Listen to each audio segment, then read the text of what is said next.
This is Mixlot Production.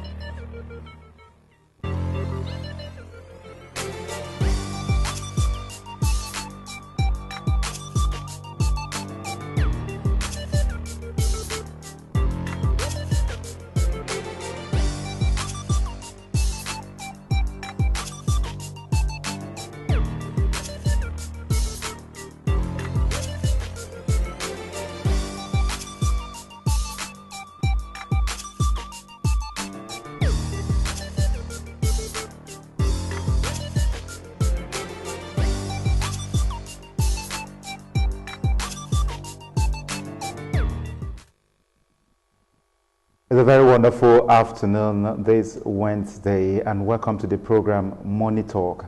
We're looking at issues that has to do with Nigeria's economy, issues that affect the economy, most especially the fiscal side of the economy. And we'll be taking a critical look at the non-confirmation of members of the Monetary Policy Committee of the Central Bank of Nigeria, which is a decision-making body of the fiscal side of the economy. You could recall that the MPC meeting didn't hold in January because they could not form a quorum.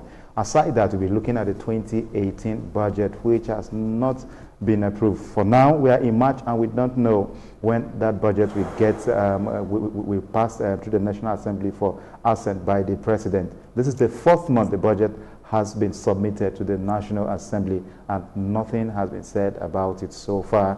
And I have in the studio Professor Ken Ike. Prof, welcome to the studio. Thank you very much for okay. inviting me. Let's start immediately. What do you see, as the effect, on Nigeria's economy as a result of the MPC not being able to form a quorum, that will enable them to hold the MPC meeting for this year?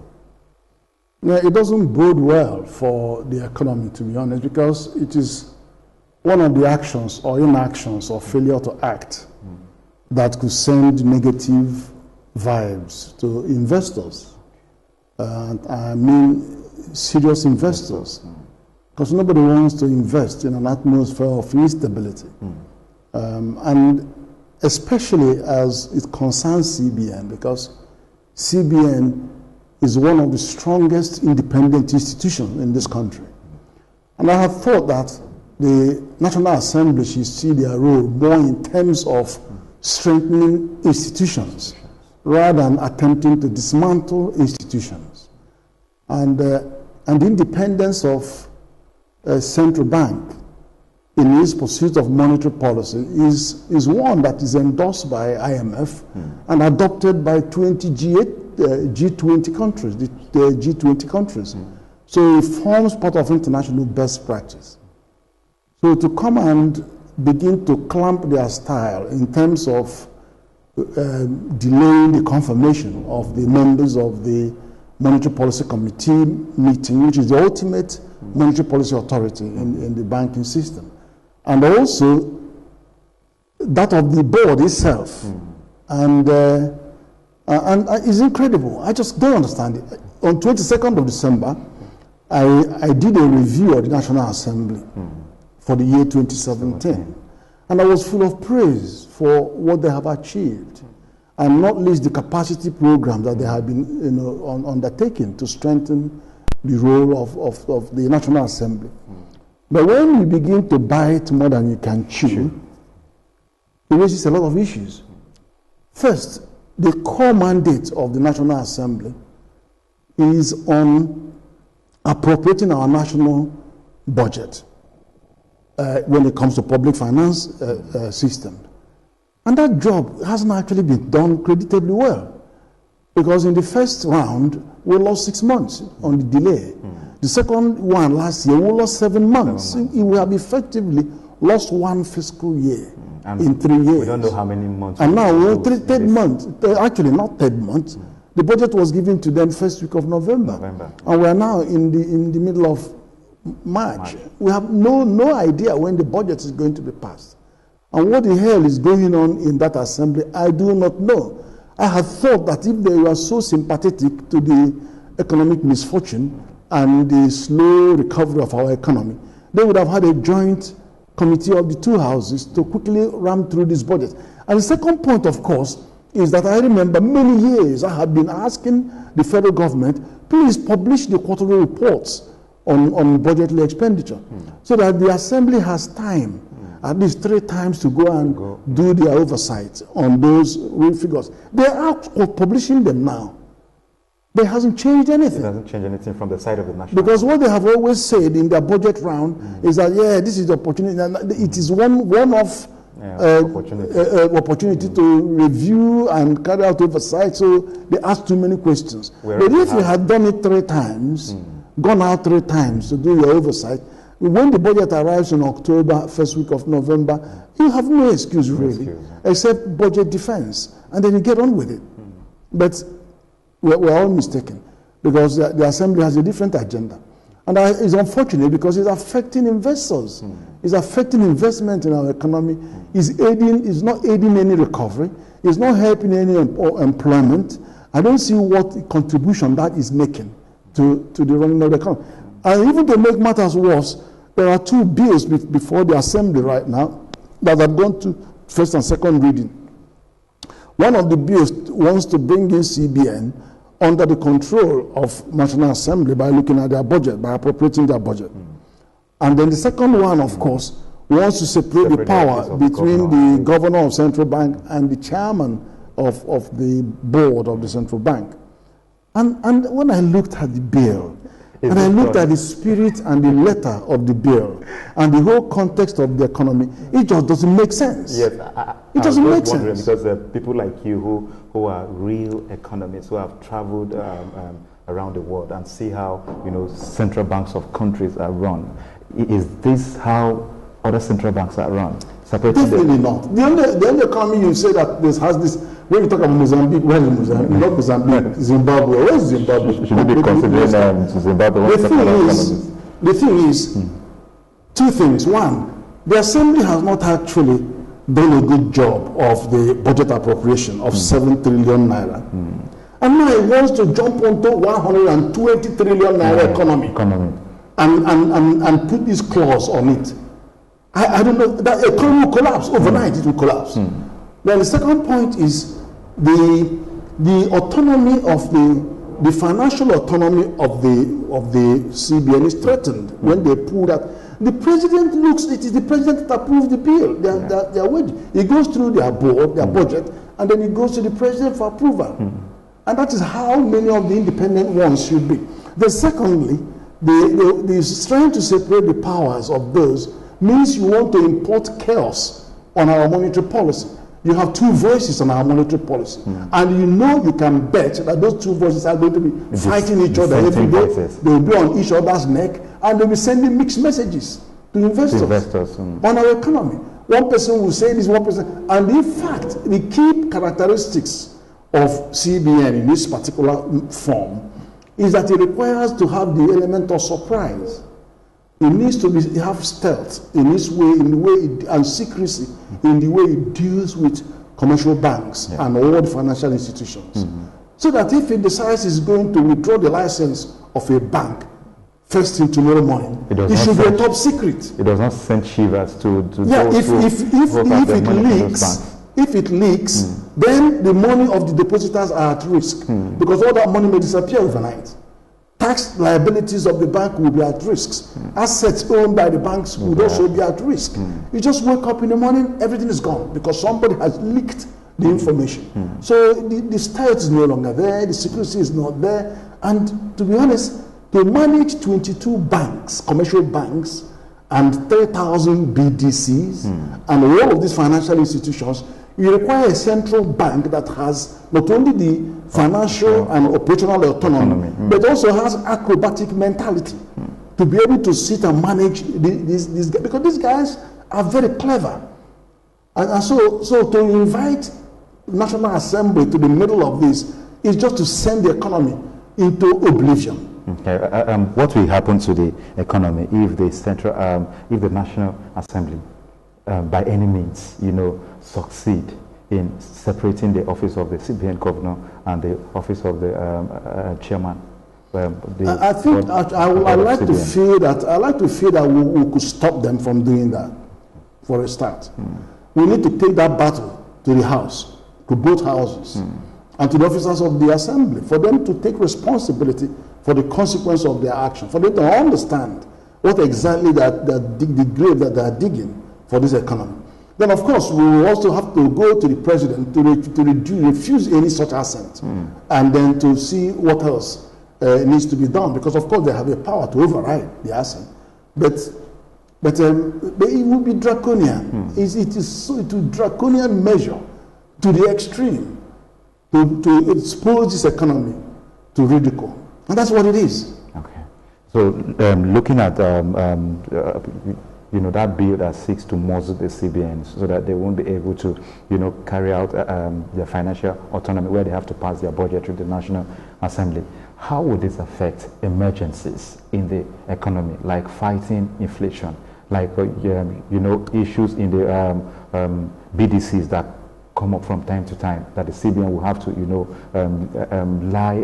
rely on its autonomy, on what they have to fight those issues and make sure that they bring it to an end. If that bill succeeds, what will happen to fighting emergencies in the economy? If that bill succeeds, what it has done, it would have substantially decimated CBN's financial autonomy, because your budget is with them, and they dictate what goes into that budget, and they tell you that they have power to amend that budget. They don't care what you want to do. They do what they want to do.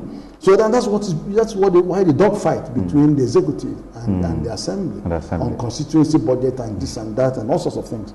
So you've got that clamping that financial autonomy. Then you have also and they can delay the budget for as long as it suits their convenience, and the CBN fails to meet financial obligations. You don't want that. Then you have the second one, which is operational. The operational efficiency of the bank and of operational autonomy. That again, you are going to clamp, because now let's see what happens in the economy. Our Nigeria economy has become assimilated into the global economy. So we are part of the global economy. And here you have an influx of hot money into our economy, or what you call portfolio investment. Now, 1 hour or 5 minutes is enough. Things happening in some other constituencies can affect Nigeria in a dramatic way. And then the bank is unable to act, because it has to get approval from and get approval for 3 to 4 months from another chairman of the bank. And then, or maybe it's to do with the assembly. You have to write. You wake up the following morning, the economy is gone. 80% of the money in the system is disappeared. And that's what happens where you have an economy that is substantially assimilated into the global economy. You wake up one morning, all that billions of dollars you are hearing that we got from the debt flows, they disappear. They disappear, and they don't come back. So there's so many things that can happen. So you need that speed in reacting, and also, of course, I've explained the stealth and the secrecy as it involves the prudence, the prudential guidelines, and the banking supervision. They have to have all that to be able to perform their duties. Okay, now let's also talk about the issue of the non-confirmation of MPC members again by the Senate, and the implication it has on the economy. Monetary Policy Committee meeting is scheduled to hold this month again. The first one failed. The second one is scheduled to hold this month again, later between 20 and 21 of this month. Should this meeting not hold, what vibes would this send to especially the stock market? Because I know that in December, the stock market of Nigeria rebounded and was seen as one of the most robust. But now we're having a dip in that segment of the economy. Should this meeting not hold again, what are the economic implications of that market? It is discouraging investment, because first of all, we talk about money, people who are already invested in your country, whose money are still here. We talk about those who are waiting to make major investment decisions. I wouldn't make a major investment decision in a country where you cannot see perfect optimal functioning of their financial system. Nobody will do that. And those who are in are walking towards the door, ready to disappear, because they don't know. You've created uncertainty in monetary policy. That's what you've done. And it's not right. But I'm glad that just yesterday or so they said they're going to start the screening. But it is just not necessary. And why are you delaying that? For some unrelated action connected to the EFCC chairman's non-conforming. But what has it got to do with running this economy? What has it got to do with the economy of the country right now? So, and that is the symptomatic of what will happen with all these bills that they want to pass. You bring the clause of National Assembly on the overall running of our economy. And that is not demanded. The Constitution never wants them to do that. The Constitution has very clear areas they want them to appropriate the money that is being spent in our economy. There are certain things that the Constitution wants them to do. The Constitution does not intend them to run the whole economy of this country. That is this 120 to 140 trillion naira. That is not what they want them to run. They want them to run that of the government. And they should also just concentrate on running the side of appropriation, which has not been run very well. I can say that categorically has not been run very well, because when you have a budget coming in May, in June, of a fiscal year, you cannot expect optimum performance of that budget in that economy. And these are all the things that contribute to building a vibrant economy. Okay, Prof, still talking about this issue, how would you assess the policies, the decisions made by the CBN in 2017? Let's look at 2017 in the Monetary Policy Committee meeting, decisions made and its impact on the economy as at the end of December 2017. Well, there are things that CBN is doing that are helpful to the economy. A great deal of things that they are doing. The way they've been running the liquidity of the country, injecting liquidity into the manufacturing sector to ensure that jobs are kept and not wasted, ensuring that the resources are invested in such a way to support a backward integration policy and import substitution policy, because they're holding down for 2 items, wrestling them to the ground. So you get to do something. Otherwise, the inflation will get out of hand. So there are things, lots of measures. They created a new window, exporters, investors window that has proved very successful, attracting over $15 billion in activity and helping reduce the pressure. And you can go on and on. Anchor Borrowers Program in agriculture that is creating more than 3 million jobs now and over 5 million metric tons of rice. Likely now to turn Nigeria into a rice exporting country. So they have positive things, very, very many positive things. It's not perfect. The situation is not perfect, because somebody can say, but how about the fact that we are still running to parallel foreign exchange regimes? And then I want to say to the president, we used to have 5. It's now down to 2. And it's now going down. But remember that, accretion to the foreign reserve has gone to $46 billion. It used to be 25, 23. So there are positive signs. Inflation is coming down steadily, not as fast as we would expect. But it is not because of monetary policy as such. It is because agriculture is proving stubborn. The food basket the index is very, very high because of whose big export of our grains to neighboring francophone countries and some other reasons. But it is still pointing down. Investors will see it going down, which means it's under control. So having said all that, the Monetary Policy Committee meetings usually come up on, there are 3 things that they decide on each time. One is, where will the MPR rate stay? Should it stay, increase, stay the same, or go down? I have issues about why it's high. But definitely, I don't support the IMF wanting it to be increased. For goodness sake, give us a break. then he also have to decide on the cash reserve ratio to the banks. And again, people haven't complained that much about the cash reserve ratio. But also liquidity ratio, they haven't complained that much. But you need to give more liquidity to the banks so that they can lend more. But the fact of the matter is that the CBN will always jump back at you on the monetary tightening policy, where they want to control, and it's neither here nor there. But the one that affects us the most is the base rate, which is the monetary policy rate. If you have it at 14%, now at what rate will people borrow money? Borrow money from commercial banks. That's right. That's right. That is the baseline. So it remains extremely high.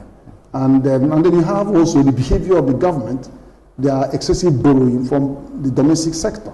Now, that borrowing from the yields on the treasury bills is very high. Sometimes it could be as high as 15 to 22%.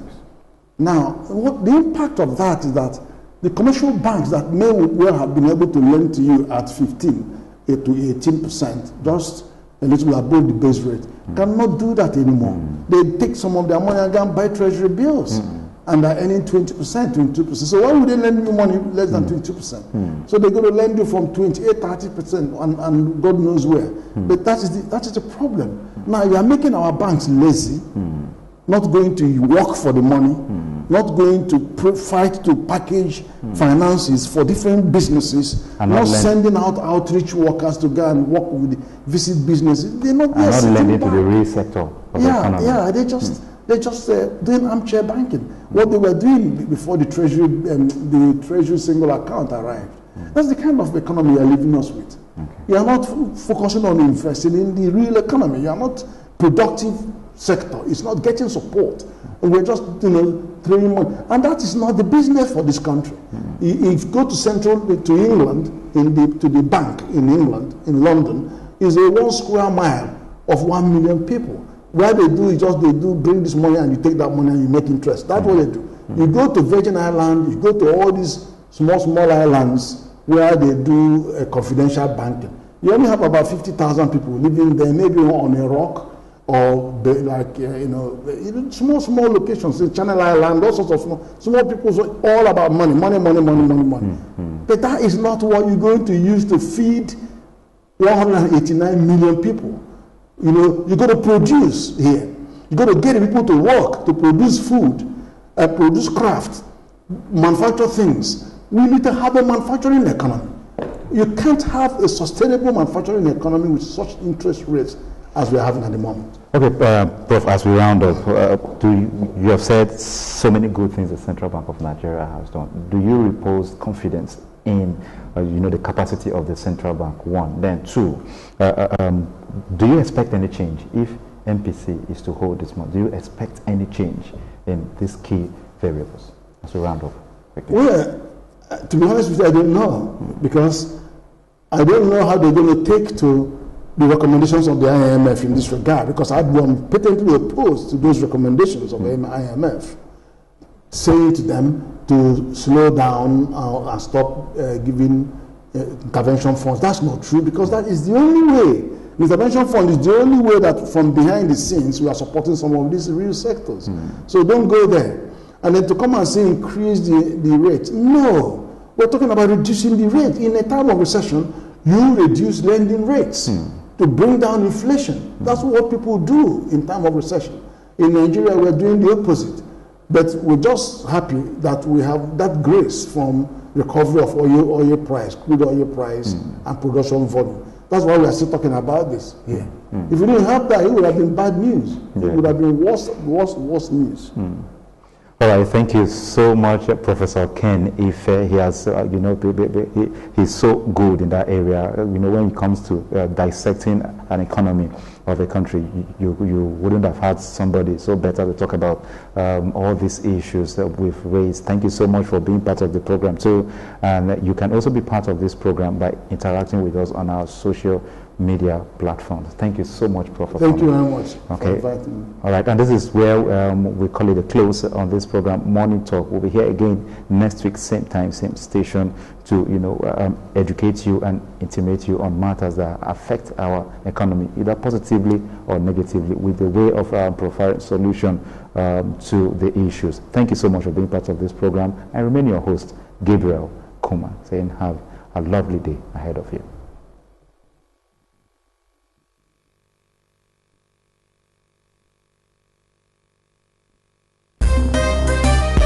Independent Television.